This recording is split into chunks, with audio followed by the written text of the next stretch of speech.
Hi, everyone. Welcome back to Aftertaste LA. I'm Nicole. And I'm Vlad. And this week we're discussing our meal at Butchr Bar in Echo Park.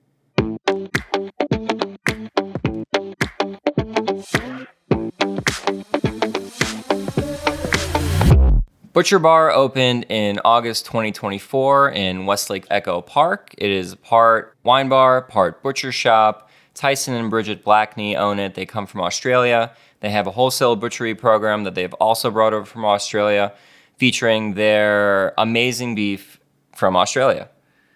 Chef Danny Rodriguez is behind the yakitori grills, preparing all of the meat over Japanese charcoal and keeping a really simple and tight menu. They make house-made sausage and charcuterie that is also for sale and on the menu. So before we jump into Butchr Bar, what are we drinking?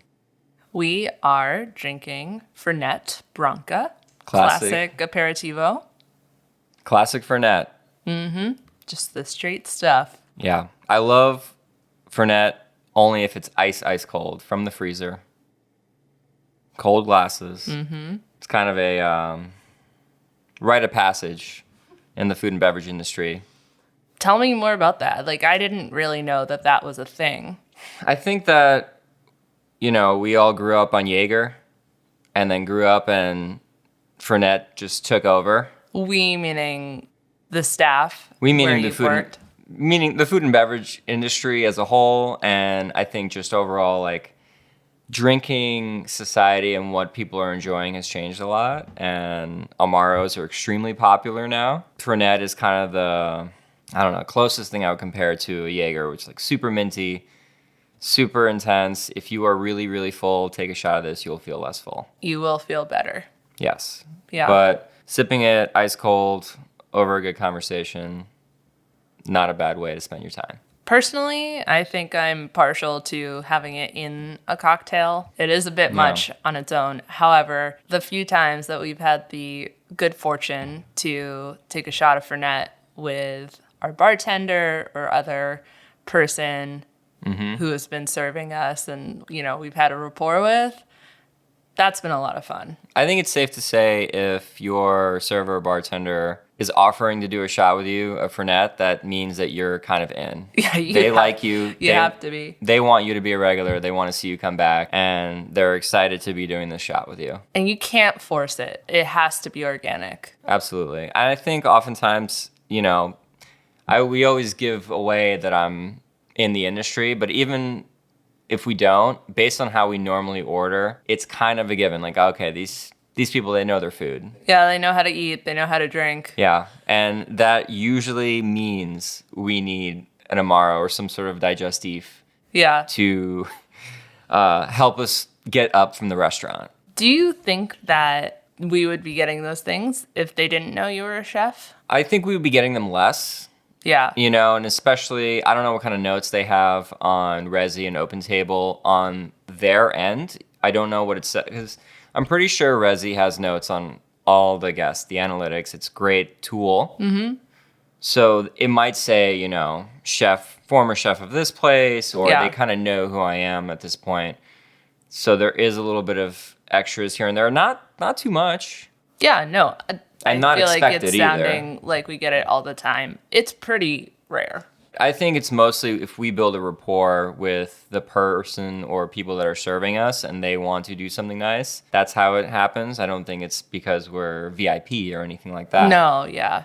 They just want to. And also a lot of times they just want to do a shot too, I feel like. Sure, absolutely. Okay, so Butchr Bar. Well, first I want to call out, it's on a really punching above its weight class stretch of little businesses and restaurants. The bookstore, A Good Used Book, is 2 doors over. And then there's also the pizza place, Gra. Yeah, so this block is really pulling its weight, I feel like. Yeah, it's slowly starting to be this hip little spot. And there was also Clark Street Bread, a few doors down. Of course, fantastic bakery. And that is the bread they serve at Butchr Bar. They're very lucky to have that close by because the baguette was great. What were your expectations going in? I had high hopes. because the things that they serve are things that are, I love. Charcuterie, grilled meats, no frills. I love natural wine. So I was excited. And Australian meat, Australian beef is extremely popular now. It's becoming more regularly available here in Los Angeles and other cities that we've eaten at. And it's a fantastic product. There's a reason that Australian beef is having this moment for the past, I would say, decade plus. I also think that we love small little places, little wine bars, less than 50 seats. It's a little bit more intimate. You get to have a little bit more of a rapport with the staff. They're not crazy busy running around, in this huge restaurant. It's a small little space. So I had high hopes. I didn't really know what to expect at all. All I knew was that they did butchery and they did some food. Yeah. That's it. And yeah, I had pretty much open expectations. One thing that excites me about a place like this is there aren't a whole lot of places you can go to buy a good steak in LA. Yeah. There are places not really on the east side too much. There's a ton of places on the west side, Santa Monica. Even mid-city. Yeah. And, Bel Campo closed several years ago. There was like a controversy. I don't really want to get into it, but that was awesome. That was in downtown LA. That was another Santa Monica location. So there was a lot of these kind of smaller butcher shops. Gwen has a similar thing where you can walk in and buy their meat or eat in the restaurant. So more of these types of neighborhood places where people can get access to a little bit of a higher quality product, I think is a great thing for the city. I think that part is promising. I would love to see more places that are doing this kind of cross business where it's part retail, part restaurant. I think post-pandemic, you saw that a lot with restaurants in the city. Yeah. Immediately, my mind goes to a place that we love here in the Valley, The Joint. Yeah. Started doing that during the pandemic. Yeah, I think any restaurant that is offering to give people a chance to take some of the things home, some of the ingredients that they're working with, is a great thing, And I it agree. sparks this conversation with your neighborhood spot and who is feeding you. Like, hey, tell me more about this product, or how can I use it at home? What are some other recipes or things that we can do with it? I think it's awesome. It gets people cooking more. So you were chatting with our server about the meat club, is what they call it. How does that work, and what are they offering? The Meat Club is something that they're doing every Friday. You can go there and pick up they have two different order sizes based on if you're an individual or a family, and it's kind of just like a Meat Club box of some goodies. He said there would be some sausages in there, some burger patties, a couple of steaks. Basically a little, small sample selection of the retail offerings that they have. And it changes every week. You can go on their website, you can sign up, you can probably walk in and grab the stuff. Every Friday they do that. But they also have a retail menu of all of their offerings. They specialize in two types of meat, both from Australia, which is lamb and beef. They're making charcuterie in-house. The only charcuterie in-house that they make that is not lamb or beef is this wild boar salami. And they said that was one of, or perhaps the only meat that they get from the USA instead of Australia. That's the only meat they get from, or the only animal that they get from America is their wild boar. But the lamb and the beef is both coming from Australia. And all of these meats that they're serving, for the most part, are dry aged in-house. All the charcuterie, sausage, everything is made in-house. They have these huge dry ager fridges that you can see when you walk in. And you see all the meat hanging and aging, and it's pretty cool to see that on hand, and then you can be like, hey, I had that, or I want to take some of that home. They have a little retail menu on the wall, prices for all the steaks. Some of them are on the menu, some of them aren't. But it's a pretty short list of offerings, which is good. You don't, need to offer a ton of stuff. You want a really good New York strip or a ribeye or some flank steak, some lamb racks, a little sausage. It looks great. And I think that if I was living around the neighborhood, this is an awesome thing to have. If you want to, treat yourself and get something really good, get a really good piece of Wagyu. It's a great little program that they have. Yeah. You want to move on to drinks? And Yeah. wine? Yes, let's talk about the wine. You have a nice little menu here. It is, I would say, concise, but I'm okay with that. There are 3 to 4 options for each category of wine. You have your bubbles, you have your pink and orange, you have your white, you have your red. They also have beer and a sherries and spritzes area, as well as a non-alcoholic.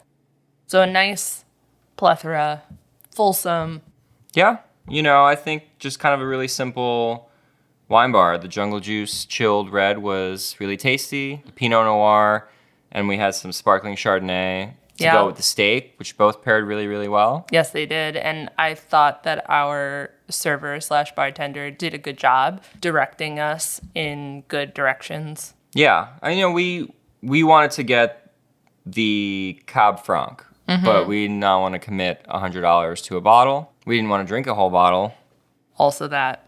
So I thought that their Pinot Noir did a great job. I wouldn't change much about this wine menu. I think I would maybe add a little bit more in the future. And then the other problem with this menu was the 2 beers that are coming soon. They are making their own homebrew. They've put it on the menu that they're making their own homebrew. There's 2 bottles of what those bottles are going to look like on the bar that you can see, but you can't order it. I think it's a little bit silly to put it on the menu if it's not available. Do you think it would make it better if they put a date for the premiere of their homebrew?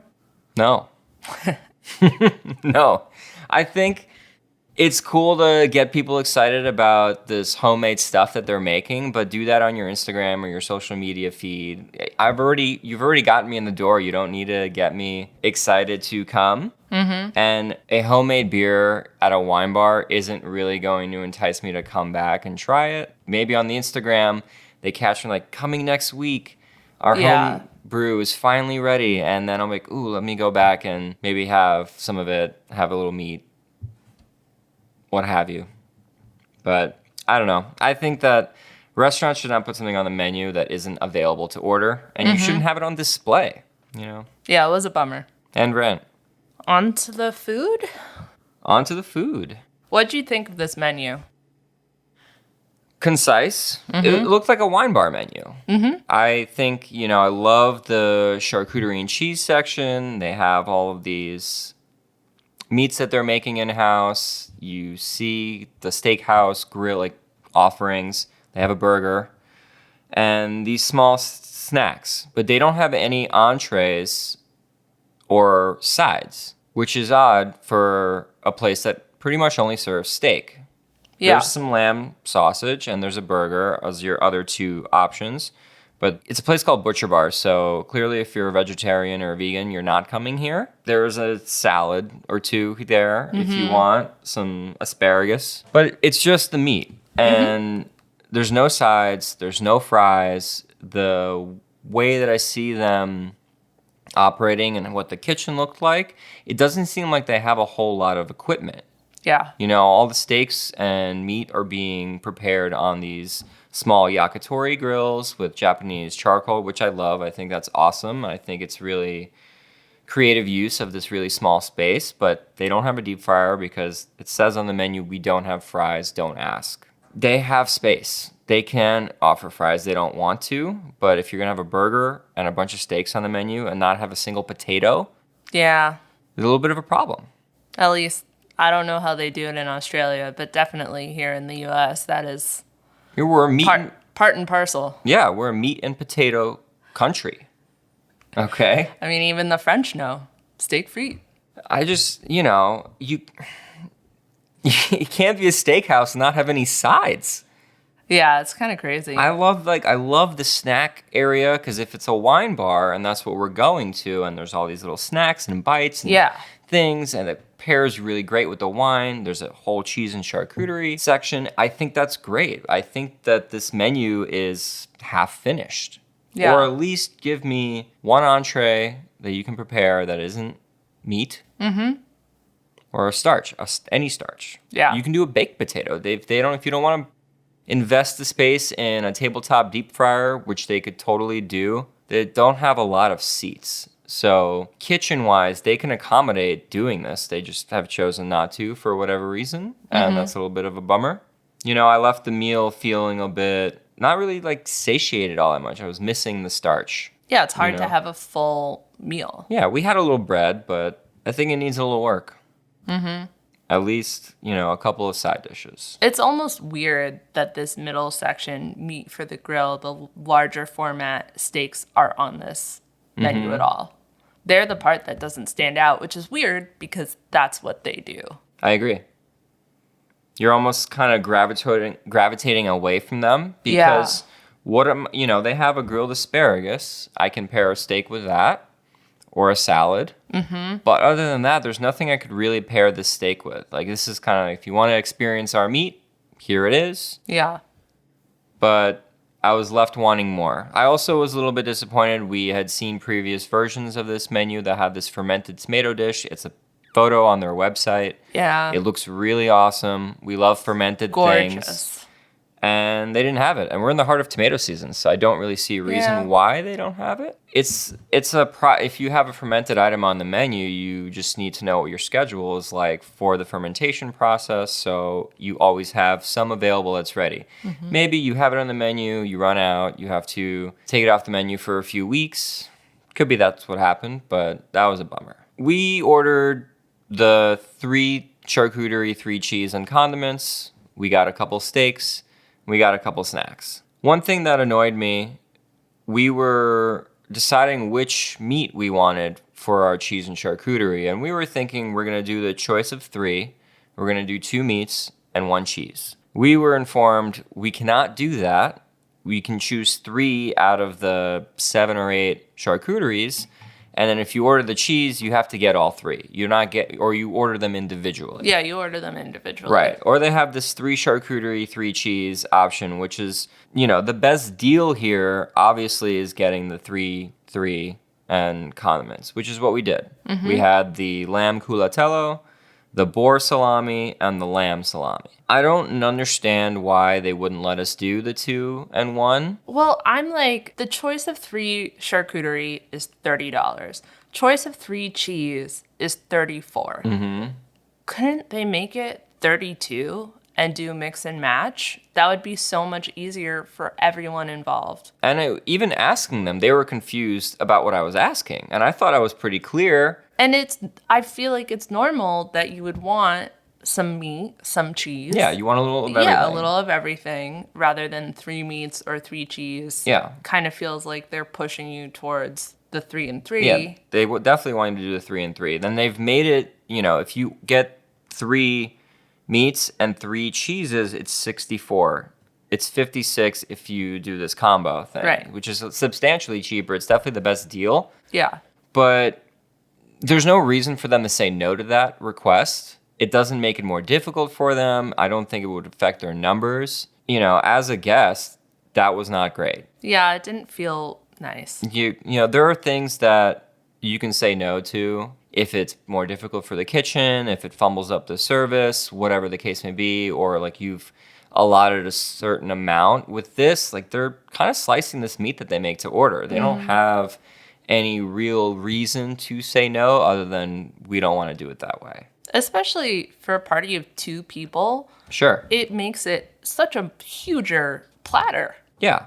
You know, like, if we did the choice of 3 and got the meats that we wanted and then added a cheese, we're looking at, you know, almost $50. Why not pay? You know, that's the conversation we went through. Why not pay another $6 and just get these other 2 cheeses that we didn't even really want? And we didn't finish. No, we took the rest of it home. It was too much, and had we been able to mix and match, only get 3, I think there's a good chance we would have ordered 1 or 2 more things from the snacks, which I would have loved to try, but I really wanted to try the charcuterie, so we had to do that.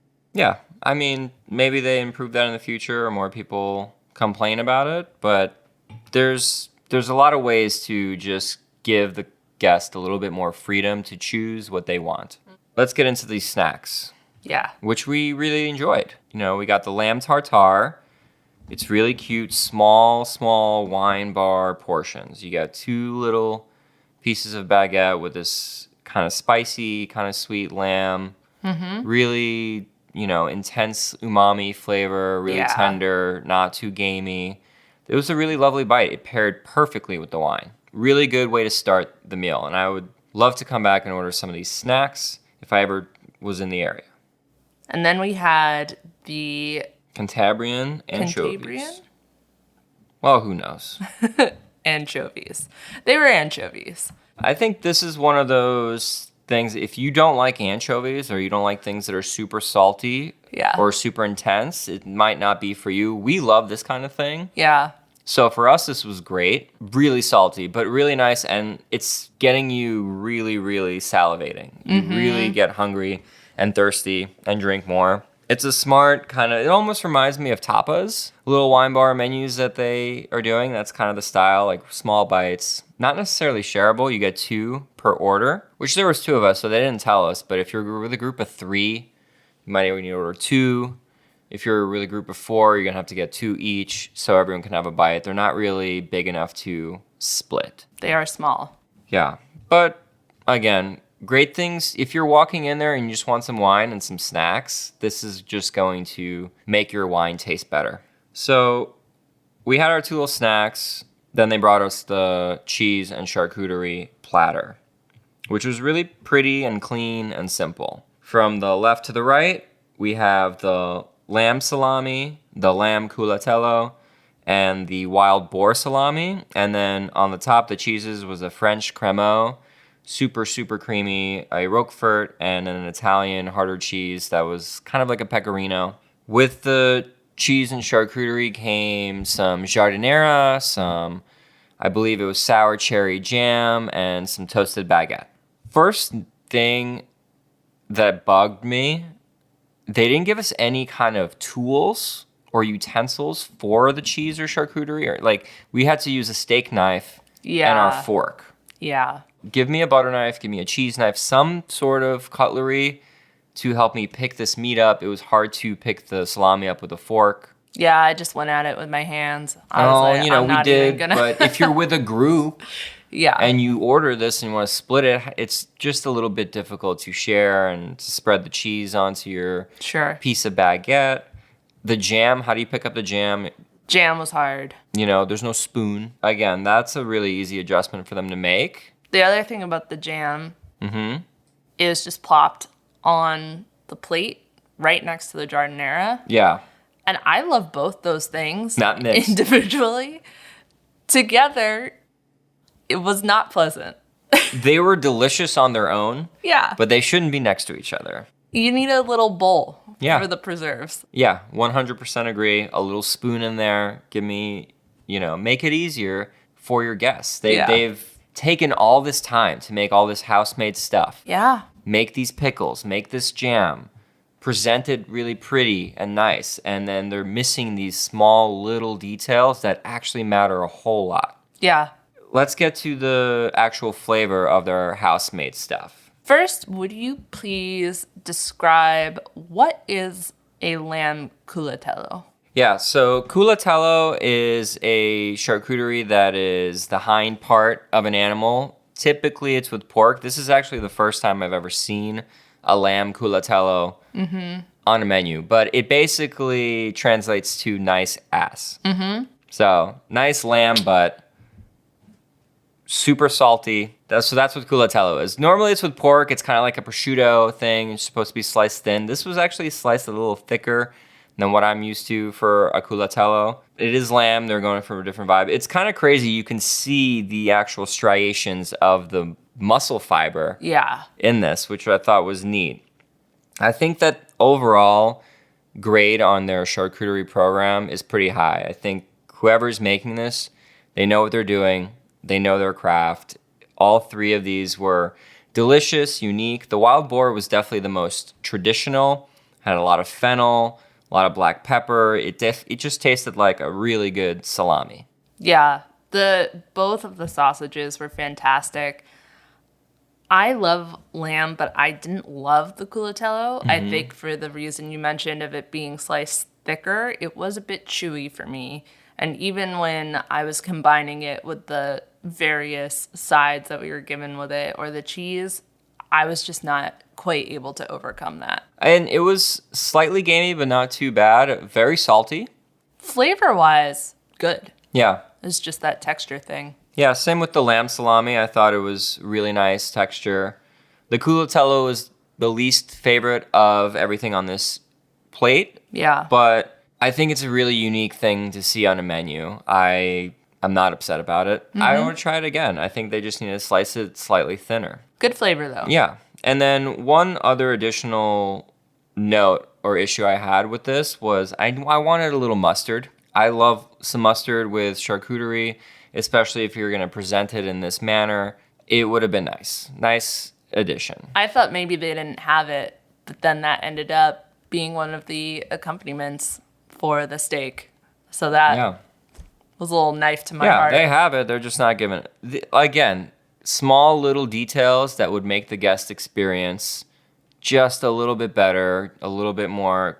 I think they're doing themselves a disservice with how much time they spend on this program to miss in these small little ways. Yeah. So once we finished our charcuterie and our snacks, they boxed it up for us. We switched our wines to be more appropriate for the meat. We got handed our 2 steaks. We got the filet and we got the strip loin, both Wagyu, dry aged in-house. And this is how they were presented. It was kind of like a little painter's palette situation where they had a bunch of different sauces. It was very cute. Adorable looking. From the top 12 o'clock, we're going to go clockwise. Some fresh grated horseradish, some whole grain mustard, some kumquat kosho, house-made harissa. This was, I believe they described it as gentleman's sauce, which is kind of gentleman's relish. Gentleman's relish, excuse me, which is just like a thickened, really sweet steak sauce. And then they have their black garlic ketchup and a little bit of smoked salt. Plating-wise, I think it's a really adorable idea, but it gives me pause. This whole place is centered around the quality of their meat, and they are giving me a ton of different ways to cover that flavor up. So it's a little bit, are you confident in this? You don't need any of these. Yeah. The beef itself tasted great. Yeah. You got the dry age in there. It was a little cheesy, a little funky, not too bad. Mm-hmm. And now I'm like, kind of struggling in my head. What do I put these on? I also don't see like a vision for the experience they want you to have. All of these sauces and accompaniments are wildly different. Oh, yeah. There's no like unifying flavor or taste profile. Mm-hmm. It's almost overwhelming. So much so that I just ended up doing it with the salt, the provided smoked salt, which was nice to have. And honestly, the meat is really good. That's all it needs. I'm going to backtrack to the menu for a second to read off what they say about their meat for the grill section. They say, our beef is proudly Australian, selected from specific farms focused on quality and sustainability. We simply grill our protein over Japanese charcoal and serve with house preserves and sauces. If the whole focus on this is cooking this piece of meat with just a little salt, a little bit of olive oil over a beautiful piece of charcoal, I would give me a side instead of all of these sauces. And these sauces are delicious. I thought each of them individually was great, especially the house-made ones, the harissa, the kosho, the ketchup. Give me that at the retail store. I would buy some of that harissa. So true. Or some of the ketchup, things that people aren't making at home or can't have access to a good version of. Yes. They could be selling that. That would be so much better. Yeah. Especially because it's very cute plated like this, but say you do like one a lot and you want to eat that with your steak, it's really not enough to go with all the meat, which as a sauce lover, I find to be an issue. Yeah. A different way they might think about doing it is offering it kind of in the beginning. Saying, hey, here are some of our sauces, pair them with some of the things, and then offer a little bit more neutral menu items that you can pair these with. They're there, but they're out of place. There's no reason for them other than we needed something. It just shows we don't have a lot of kitchen space in the back. We can't make any au jus or bordelaise, things that are more traditional when it comes to serving steak. And they're going with all these kind of cold sauces. And it's just not how I normally eat steak. Yeah. It's a novel idea, but again, I'm going to go back to have confidence in the flavor of your beef and go with that. I don't want to mask the flavor. A little horseradish is nice, but anyways. This was the filet, which was the least of our two favorites, partially because this is how it was cooked. They did not ask us how we wanted our steak cooked, which I see happening a little bit more and more for a place that is specializing in beef. While some people might want their beef cooked this much, we don't. No. You know, we want it, especially a filet like this, I'm going to order it rare plus. Very rarely will I order a medium rare filet. I want it to be quite rare. Just really nice char on the outside. This was, medium well. Yeah. For a $50 steak that's 6 ounces, they better cook it right. We didn't say anything. We don't really like to complain too much. They didn't ask for a temperature, so I can't tell them that they overcooked my steak because maybe this is how they wanted to serve it. Yeah. I doubt this is how they actually wanted to serve it, but man, I don't know. I don't know if I would send that out, especially since they're pre-slicing the steak, which some people like that, some people don't. Some people want to, cut into their own steak. So this wasn't a situation where we cut into it and it looked like that. They pre-sliced it. They saw that this is what it was cooked like. Yeah. And I know that's not what they were going for because our other steak was cooked really well. It was medium perfectly. rare. Yeah. It was juicy and tender. The filet mignon, we kind of made our own porterhouse. We ordered filet mignon and we ordered New York strip. This was a disappointment. I needed to use all of those sauces to actually make this taste like something because the texture was a bit grainy and the flavor, it was really beefy, but again, it was overcooked. There's nothing you can really do to save that. The New York strip, on the other hand, that was delicious. It was perfect. You can really tell that this was like a really good piece of Australian Wagyu. This is like what you come here to have. Yeah. I have very little notes about this particular thing. This is probably one of the favorite things that we ordered. Yeah. It was great. I barely put any of these sauces on it. I used the sauces mostly for the filet that was overcooked. This was nice. A good amount of char, a light amount of smoke coming from the charcoal. I don't have too many complaints about this. Yeah. So, dessert, they only had one dessert. It was a panna cotta. We opted out and decided to have some Amaro, which is not on the menu. They just had a couple of bottles of Amaro. They might be using them for their spritzes, but it kind of seemed like they were giving some of it away to other tables. So it might be just they have these bottles and they're trying to get rid of it. But we ordered some and a couple of Amaros to help digest the meat. Yeah. And they were nice. They were nice. No real complaints there. I think I would have liked to see, at least 2 desserts. They don't have a big kitchen space. They don't want to offer desserts. If that's the case, you have Clark Street Bread right there. That's what I was going to say. Buy some of their stuff and offer that for dessert. I'm sure they have a couple of pastries or something on there that they can offer and partner with these local businesses. Yes. Again, it's a small little place, 30 seats, small menu. They're really focused on their house-made stuff. They could at least have a dessert menu, some coffee. Coffee would be great. I didn't see any coffee. They didn't offer us a dessert menu. Yeah. We had to ask. Well, we asked about dessert, and they're like, well, we only have one dessert, and they didn't really... Did not sell it. There was not a spiel. No. It was just, no. Well, we do have this one thing. Yeah. Well, with that being said, let's talk about the service and the overall dining experience here. I would like to talk about the bar.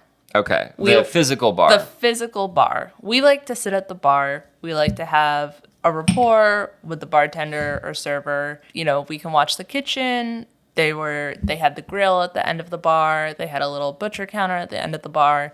So it seemed like a fun place to sit. Yeah. Unfortunately, as soon as I sat down, I pretty much regretted that choice because this bar that apparently they had poured there is it's like a foot thick. It's a huge slab of concrete. So I am not that tall, but in order to fit a human's leg under this bar, they had to have kind of low bar seats. So I'm sitting down. The bar is almost up to my neck. I feel like I'm 5 years old at the kitchen table, Yeah. And on top of that, no hooks. Ooh, that's a big Hooks. knock. At least I didn't find any at my seat. Where are you going to put your stuff? Where are you Exactly. going to put your purse? Thankfully, their actual bar is quite large, but Yeah, but then you got to deep put your as well. Then you got to put your purse on top of the bar. yeah, it's dirty. There's food. People spill stuff. My purse was white, as was my sweatshirt, so I had to put both of those on the bar, which Yeah. I wasn't wild about. Don't want to spill red wine on your white purse. No, I don't. I just got that. Yeah, in hindsight, I thought the bar was going to be a cool choice, but as soon as we sat down, we're like, wow, this isn't really all that comfortable. Kind of hunched over it. Yeah. And I'm tall. I'm 6'1". And for me, I felt like I was a little kid in the little chair, my little paint palette of sauces that I can smear everywhere. It actually became more childish once we got the steak plate because of all these little sauces. I would say it would be a fine standing bar if this was like a late night bar situation.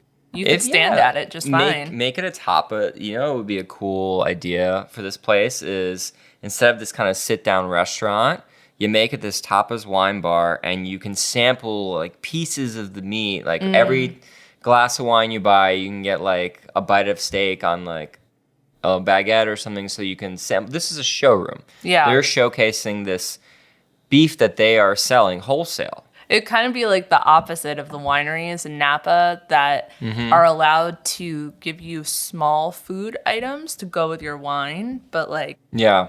it can't be too large or they become a restaurant and they're not allowed to do that. Yeah. It'd kind of be like that situation where instead of showcasing the wine, which they are too, they'd be showcasing the meat. Yeah. But sneaking it in with the wine. I think that would be a much better plan. Yeah. And then you can kind of like watch this guy grill the meat, and it's just a really cool Yeah. little experience. So, look, it's a young place, and my impression of this restaurant, the staff hasn't figured it out yet, or the owners haven't figured out exactly what their identity is or how Yeah.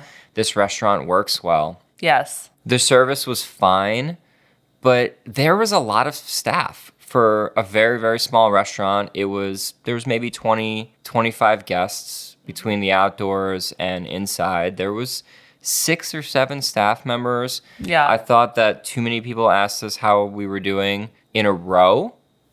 So they clearly were not in sync with each other. No one person was really paying attention. I thought that, whoever the manager was kind of hovering a little Yeah. too much, and he just didn't seem like he knew how to run stuff. He was deferring to some of the other staff members. Maybe he was new. Who knows? I was kind of expecting him to speak to us because he was hanging out there and mostly just like observing.